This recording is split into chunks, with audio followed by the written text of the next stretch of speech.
This channel does not promote any violent, harmful, or illegal activities. All content provided by this channel is meant for an educational purpose only. Top quality और consistent performance के लिए सिर्फ silver pump नाम याद रखना। আজ সকালেই কেঁপে উঠেছিল কলকাতা।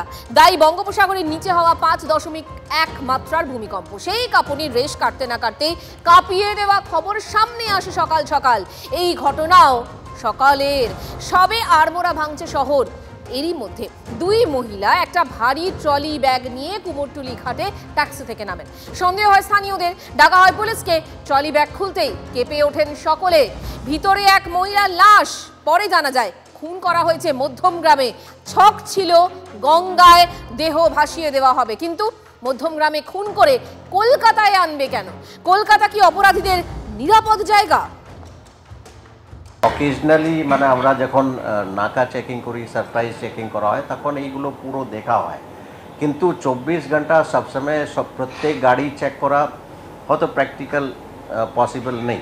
কিন্তু ইয়েস, ডেফিনেটলি মানে এখান পর্যন্ত ওরা পৌঁছে গেছে, তো এর উপর নিশ্চয়ই মানে আমরা বসে রিভিউ করব that how this can further be prevented. মানে for us a crime is a crime, and এই ঘটনা যেটা হয়েছে, দুজন মহিলা একটা ডেড বডি নিয়ে এখানে পৌঁছে গেছেন, নিশ্চয়ই it is a cause of worry for us, and definitely we will review it. Nirbhaya স্কিমে কিছু কিছু সিসিটিভি যেগুলো লাগানো হচ্ছে, those are all crime related CCTVs, কিন্তু ওই সংখ্যাটা আরও বাড়ানো দরকার আছে। সো উই হ্যাভ আইডেন্টিফাইড, মানে আমরা চেষ্টা করছি কোন কোন ভালনারেবল জায়গায় আছে, অ্যান্ড কীভাবে এই সার্ভেলেন্সটা specially crime related CCTV installation কীভাবে আরও বাড়ানো যাবে, কী কী জায়গায় কভার করতে হবে, সেইগুলো আমরা প্রচুর অ্যানালিসিস করেছি। অনেক মানে জায়গায় আমরা আইডেন্টিফাই করেছি, ফিজিক্যালি দেখা হয়েছে, অ্যান্ড অনেক জায়গায় লাগানো শুরু হয়ে গেছে। So this will take some time, but yes, definitely surveillance বাড়ানো আরও দরকার আছে। So CCTVs are being installed. সাংবাদিকদের মুখোমুখি হয়েছেন মুখ্যমন্ত্রী মমতা বন্দ্যোপাধ্যায়। সরাসরি নজর রাখবো সেদিকে। যেটা করতে হবে, আমাদের ট্রাস্টের মিটিং আছে আগামী পরশু 27 তারিখে, শিবরাত্রির পরের দিন। সেখানে আমাদের সিদ্ধান্ত হবে অন্যান্য। আর আপনাদের তুমি আগেই বলেছি যে অক্ষয় তৃতীয়ার দিন এটা উদ্বোধন হবে, কিন্তু তার আগে 28 তারিখে ওখানে যজ্ঞ হবে, এবং আই থিঙ্ক 30 তারিখে উদ্বোধন হবে, 29 তারিখে যজ্ঞ হবে। সুতরাং এটা আপনাদের জানালাম, মানুষকেও জানালাম। আমরা আজকে প্রায় 6টা চায়ের বাগান, যেগুলো কিছু টেকনিক্যাল প্রবলেমের জন্য বন্ধ ছিল, চলছিল হয়তো, কিন্তু ওয়ার্কাররা মাইনে পাচ্ছিল না, সেগুলোকে 3 বছরের জন্য লিজ দিয়েছি। তারা যদি 3 বছরের লিজ সাকসেসফুলি ওয়ার্কারদের সব কিছু করতে পারে, বেতন থেকে শুরু করে সব কিছু, তাহলে আমরা তাদের 30 বছর পরের প্রভিশনে দেব। কারণ এরা মাইনে দিতে পারছে না, আমাদের এটা করার ফলে তারা মাইনেটা দিতে পারবে। আলু কেনার জন্য আমরা একটা এমএসপি রেট, এটা মিনিমাম সাপোর্ট প্রাইস আমরা বলি, আমরা 900 পার কুইন্টাল করেছি। আলু এবং protect interest of potato grower and farmer, চাষি এবং যারা পটেটো চাষ করে এবং কৃষকদের জন্য, এটা তাদের অভাবী সেল বন্ধ করতে সাহায্য করবে। মাঝে একটু বৃষ্টি হয়েছে, ডিবিসির জল ছাড়তে বারণ করা হয়েছিল, তা সত্ত্বেও ছেড়েছে। সেই জন্য যে আলুগুলো ভিজে গেছে খেতে, তাদের আলুগুলো আমাদের গভর্নমেন্ট অনেকটাই কিনে নিয়েছে, এবং আমরা এটা সুফল বাংলায় বিক্রি করে দেবো। তাছাড়াও যেগুলো ক্ষতি হয়েছে সেটা ক্রপ ইন্স্যুরেন্সের দ্বারা কভার হবে। সেখানে আমাদের 321 কোটি টাকা দিতে হবে ক্ষতিপূরণ হিসেবে চাষিদের, যাতে তারা কোনো ডিস্ট্রেস মানে অভাব ফিল না করে, সমস্যায় না পড়ে। টি ট্যুরিজম পলিসি নিয়ে কেউ কেউ নানা রকম, বিশেষ করে উত্তরবঙ্গে কিছু চা শ্রমিকদের সাথে যুক্ত লোকেরা বিভিন্ন রকম বিভ্রান্তিমূলক গুজব ছড়াচ্ছেন এবং কিছু ভুতুরে রাজনৈতিক দলও এর মধ্যে আছেন যারা অ্যাকচুয়াল ঘটনাটা বুঝতে পারেনি। প্রথমত আমি বলতে চাই, এটা খুব ক্লিয়ার করে যদি আপনারা একটু দেখান ভালো হয়, চা বাগানের জমি কাউকে ফ্রি হোল্ড দেওয়ার নিয়ম নেই, এটা হচ্ছে লিজে থাকে। এবং চা বাগানের জমির যে আইন ছিল তাই আছে। আমরা বলছি চা বাগানে যেখানে চা জন্মায় সেটা কোনো রকম ভাবে ক্ষতি করা যাবে না, কিন্তু যেখানে চাটা জন্মাচ্ছে না অথচ জমিটা পড়ে আছে, এগুলো সবই রাজ্য সরকার লিজ দেয়। সেক্ষেত্রে আমরা অ্যালাউ করেছিলাম 15% পর্যন্ত ফর টি ট্যুরিজম প্রজেক্ট, যাতে ওখানে হোটেল বা নানা রকম হোমস্টে বা নানা রকম ব্যবসায়িক কিছু হলে লোকাল ছেলেমেয়েরা চাকরি পায় এবং যারা চা বাগানে কাজ করে 80% লোকাল নিতে হবে। 30% যেটা বলা হয়েছিল সেটা হচ্ছে বিজিবিএসে তো আর 5 মিনিট ধরে চা বাগানের কথা বলা যাবে না, সব পয়েন্টই 15 মিনিটের 20 মিনিটের মধ্যে কভার করতে হবে। এটা পলিসি। এটা পলিসিটা কি? 15 একর জমি দেওয়া হয়েছে আগেই, এবং এটা আগেও ছিল কিন্তু কাজে লাগেনি। তাছাড়াও অনেক বন্ধ চা বাগান আছে যেখানে না হয় চা, না হয় কোনো কমার্শিয়াল অ্যাক্টিভিটিস। আমরা সেখান থেকে জমি নিয়ে চায়ের বাগানের মজদুরদের পাট্টা দিচ্ছি। অনেক পাট্টা দেওয়া হয়েছে, এখনো 26,000 পাট্টা রেডি আছে। আমরা যেটা পরিষ্কার বলছি, চা জন্মানোর সাথে টি প্লান্টেশনের সাথে কোনো রকম কোনো কম্প্রোমাইজ করা হবে না, পরিষ্কার। অর্থাৎ চা যেখানে জন্মায় চাটা জন্মাতেই হবে। চাটা জন্মে যদি কোনো বর্ধিত জমি থাকে, যে জমিতে চা হয় না বা পড়ে আছে, সেখান থেকে আমরা কমার্শিয়াল অ্যাক্টিভিটিস করতে বলেছি এই কারণে, যাতে লোকাল এমপ্লয়মেন্ট ক্রিয়েট হয় এবং ট্যুরিজমটা ডেভেলপ করে। এরপর 30-তে আমি আসছি। এটা কি? কাউকেই কিন্তু আমরা একবারে 30 একর দিচ্ছি না। আর চা বাগানের একটা সিলিংও আছে। যদি কেউ চা বাগান চালু রেখে 15% যেটা তার কাছে আছে, এখানে চা হয় না, কমার্শিয়ালি ফুলফিল করবে, ভালো করে বিজনেস করবে এবং লোকাল ছেলে মেয়েদের 80% চাকরি দেবে,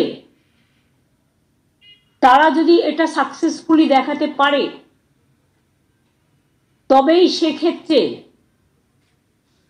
চা জন্মানোটাকে কোনোভাবেই কম্প্রোমাইজ না করে, যদি এক্সট্রা জমি থাকে, যে জমিটায় অন্য কোনো কাজের জন্য ব্যবহার করা হচ্ছে না অথচ পড়ে আছে আমাদের থেকে নিয়ে, সেক্ষেত্রে আমরা টোটাল দেখবো সে প্রভিডেন্ট ফান্ড দিয়েছে কিনা, গ্র্যাচুইটি দিয়েছে কিনা, চা ঠিকমতো হচ্ছে কিনা, এবং চায়ের বাগানে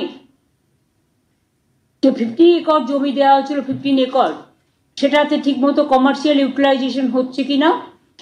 পুরো সাকসেসফুল হলে যদি কেউ চায় 30 একর, যার আছে অনেক জমি অথচ চা চাষ হচ্ছে না, সেটা কেস টু কেস আমরা একটা এসওপি তৈরি করেছি চিফ সেক্রেটারির আন্ডারে, সেখানে আসবে। আসার পরে আমরা টোটাল দেখব, দেখে যদি আমরা দেখি সবটা ঠিকঠাক আছে এবং সত্যিই তারা এলিজিবল, তাহলে আমরা 80% লোকাল এমপ্লয়মেন্ট যারা চা বাগানে আছেন বা আশেপাশে আছেন তাদের দিতে পারবেন। চা বাগান কিন্তু একবারও কম্প্রোমাইজ করা হবে না। এটা মেনে দেয়া যেতে পারে, provided if the operation is on, माने चाय बागान ठीक से चालू रखना चाहिए। अगर चाय बागान का एक्स्ट्रा जमीन में जिसमें चाय नहीं होता है ऐसे पड़ा है, ऐसा जगह को लेके हम पट्टा भी दे रहा है चाय बागान को, और साथ साथ में इसको हम टूरिज्म के लिए भी बुलाया। लेकिन अगर 15% भी पूरा हो जाए और प्रोविडेंट फंड, ग्रेचुइटी, वेजेस का कोई डिस्टर्ब नहीं है और एक्स्ट्रा जगह है जिसमें चाय नहीं होता है, वही जगह अगर कोई अपील करे तो पूरा इसको देखभाल करके एसओपी विल टेक के डिसीजन। ये भी केस टू केस होगा। आज चाय बागान का जमीन कभी किसी को प्री होल्ड राइट्स नहीं मिलेगा, ये हमारा सिस्टम में नहीं है, ये लीज पे दिया जाता है। आज चाय बागान का जमीन लेके टी टूरिज्म जैसे हम डेवलप करेंगे, लोकल एम्प्लॉयमेंट भी हम डेवलपमेंट करेंगे, साथ साथ में हमारा इकोलॉजी मेंटेन करना भी हमारा काम है और लोकल एम्प्लॉयमेंट जनरेशन करना भी हमारा काम है।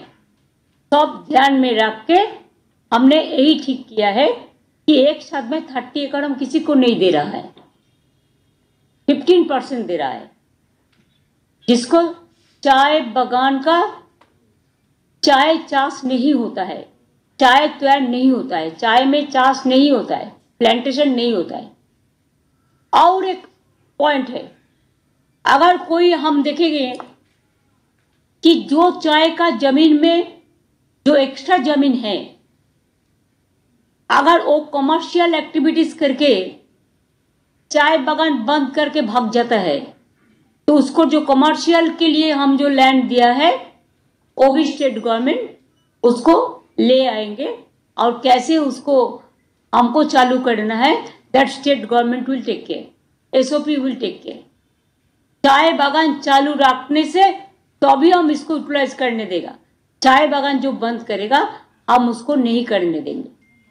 ये बात एक साफ बात है और क्लियर बात है, इसमें कोई कंट्रोवर्सी, कोई भी जो डिस्टॉर्ट किया है फैक्ट्स को, हम उसको रिक्वेस्ट करने चाहेंगे कि चाय मजदूर हमारा एक बहुत गर्व है, चाय मजदूर को कोई डिस्टर्बेंस हम नहीं करने देंगे, और ट्राइबल लैंड कभी किसी को हम नहीं दे सकते हैं।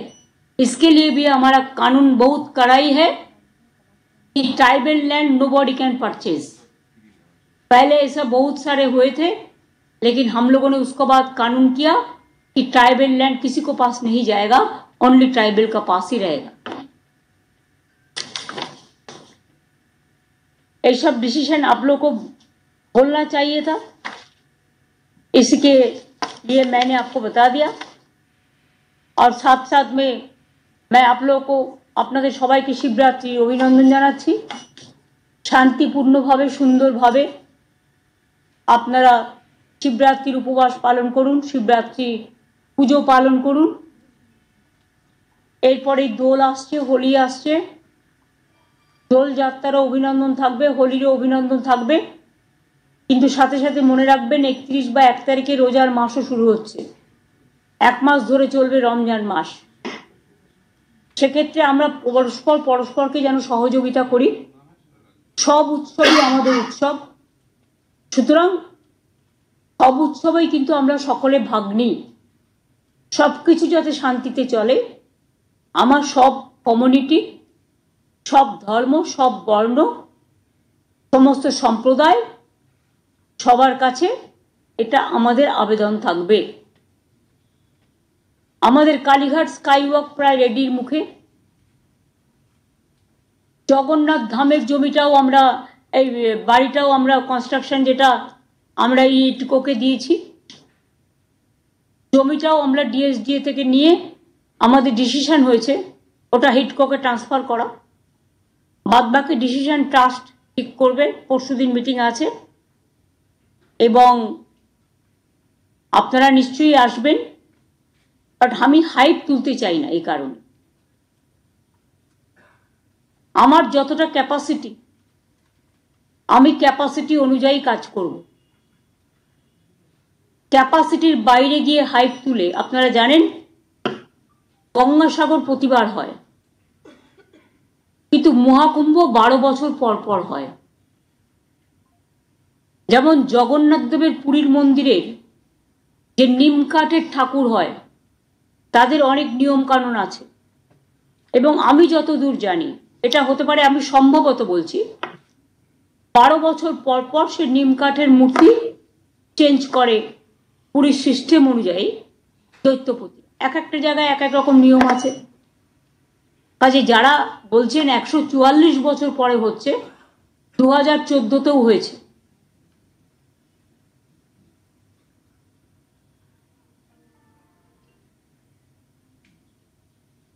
আমি যতটুকু শুনেছি, আমার যদি ভ্রান্তি থাকে তাহলে আপনারা আমাকে সংশোধন করে দেবেন। 144 বছর পরে কুম্ভ হচ্ছে, এটা ঠিক নয়। মিডিয়াকে কন্ট্রোল করছেন বলে ওয়ান সাইডেড অনেক মানুষ অ্যাক্সিডেন্টে মারা গেছেন। যে পরিবারগুলো 6টা জায়গায় পদপিষ্ট হয়ে মারা গেছেন, আমি যারা কুম্ভে স্নান করছি আমি কিচ্ছু বলবো না, তাদের প্রতি আমার সম্মান আছে। আমি কিন্তু কুম্ভ স্নান নিয়ে একটি কথাও বলিনি। ভাই, কে কোথায় যাবে, কোথায় স্নান করবে, কোথায় খাবে, কোথায় কি করবে, সেটা তার নিজস্ব ব্যাপার। ধর্ম যার যার আপনার, যে যেটা বিশ্বাস করে সেটা করবে। কিন্তু আমরা যতদূর জানি, পুণ্য স্নান যেটা হয় প্রতিবার গঙ্গাসাগরে হয় বলে আমরা জানি, সংক্রান্তিতে হয়, এবং নিয়ম কানুন মেনেই হয়। তাই 144 বছর পরে আবার কুম্ভ হবে, বা 144 বছর আগে এটা হয়েছে, আমি একটু অজ্ঞ আছি এ ব্যাপারে। যদি কেউ বিশিষ্ট মানুষ থাকেন, আমি তাদের কাছে অনুরোধ করব যে আপনারা একটু গবেষণা করে আমাদের জানাবেন সঠিক সত্যটা কি, সঠিক তথ্যটা কি। যে পরিবারগুলো তাদের স্বজনকে হারিয়েছে, তারা যেন ইমিডিয়েট কম্পেনসেশনের টাকা পায়। অনেক পরিবার অ্যাক্সিডেন্টে মারা গেছে, রেলে মারা গেছে, রেল চড়তে গিয়ে, এবং অ্যাক্সিডেন্টে প্রচুর মারা গেছে। তারাও যেন কম্পেনসেশনের আওতায় আসে। তার কারণ,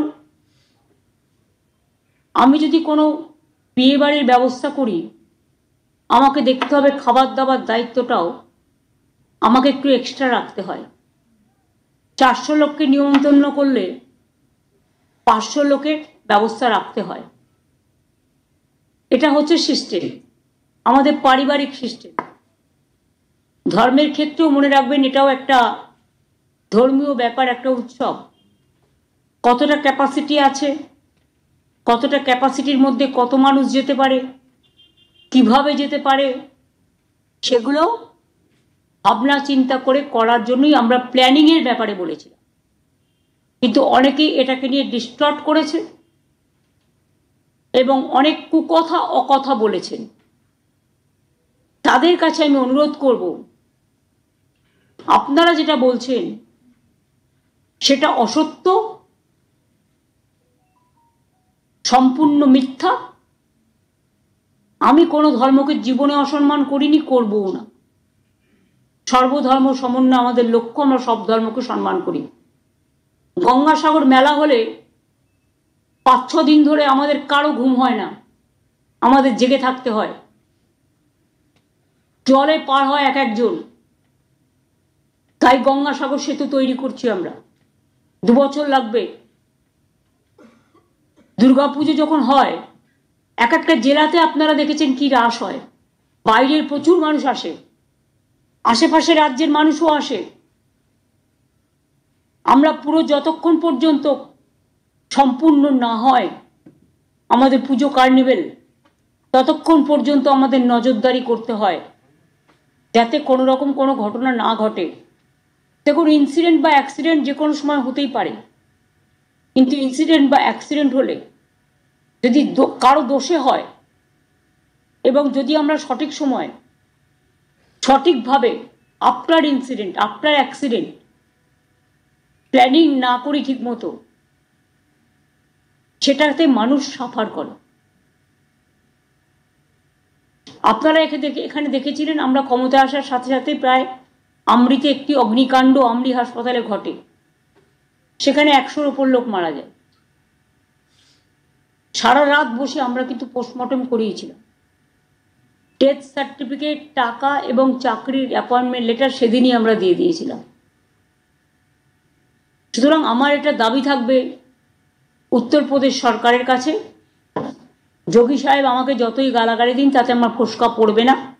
অ্যাজ এ চিফ মিনিস্টার আমার নিশ্চয়ই শ্রদ্ধা আছে, কিন্তু আমি বলবো যারা বিপদে পড়েছে, যে পরিবারগুলো যাদের আপনারা পোস্টমর্টমও দেননি, পোস্টমর্টম সার্টিফিকেটও দেননি, ইনসিডেন্টে মারা গেছে না অ্যাক্সিডেন্টে মারা গেছে সেই সার্টিফিকেটও দেননি, ডেথ সার্টিফিকেটও দেননি, ফলে আমরা বাধ্য হয়েছি আমাদের এখানে যে ডেড বডিগুলো এসছে আমরা পোস্টমর্টম করেছি, কিন্তু অন্য রাজ্যে কি হয়েছে আমি জানি না। আর আপনারা যখন টাকা অ্যানাউন্স করেছেন আমি মনে করি পরিবারগুলোকে সেটা ইমিডিয়েট দিয়ে দেওয়া উচিত।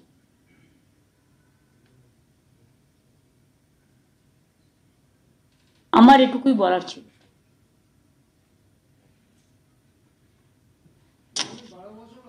আপনারা সবাই ভালো থাকুন, সুস্থ থাকুন, আবার দেখা হবে। Thank you so much.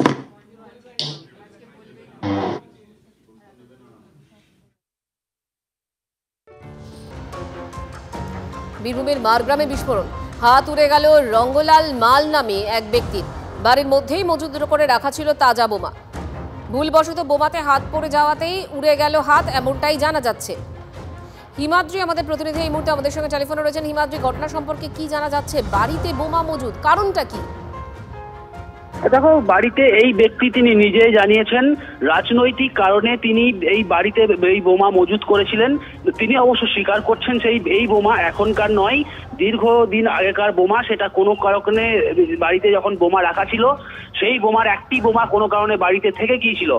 তারপরে কিন্তু সেই বোমা সম্পর্কে তিনি কোনো কিছুই জানতেন না। হঠাৎ করে আজ যখন সেই জায়গাতে হাত দিয়ে খোঁড়াখুড়ি করতে যান তখন সেই বোমা হঠাৎই ফেটে যায় এবং হাতের একটি অংশ অর্থাৎ কবজি পর্যন্ত উড়ে যায়, এমনটাই কিন্তু হাসপাতাল সূত্রে জানা যাচ্ছে। স্বাভাবিকভাবে প্রশ্ন উঠছে যে বীরভূম জেলায় এত বোমা বারুদ, যেটা বিরোধীরা বারবার বলে আসছে যে বারুদের স্তূপে বীরভূম, কেন বারবার আসে প্রশাসন, কেন এই বোমাগুলিকে রিকভার করতে পারছে না? যখন স্বয়ং মুখ্যমন্ত্রী মমতা বন্দ্যোপাধ্যায় বলেছেন সে সমস্ত বোমা আগ্নেয়াস্ত্র উদ্ধার করতে হবে, তারপরেও কিন্তু বাড়ির ভেতর এইভাবে বোমা মজুদ করা রয়েছে, তারপরে কিন্তু হাত উড়ে গেল একজন ব্যক্তির। নজর রাখো, ধন্যবাদ তোমাকে।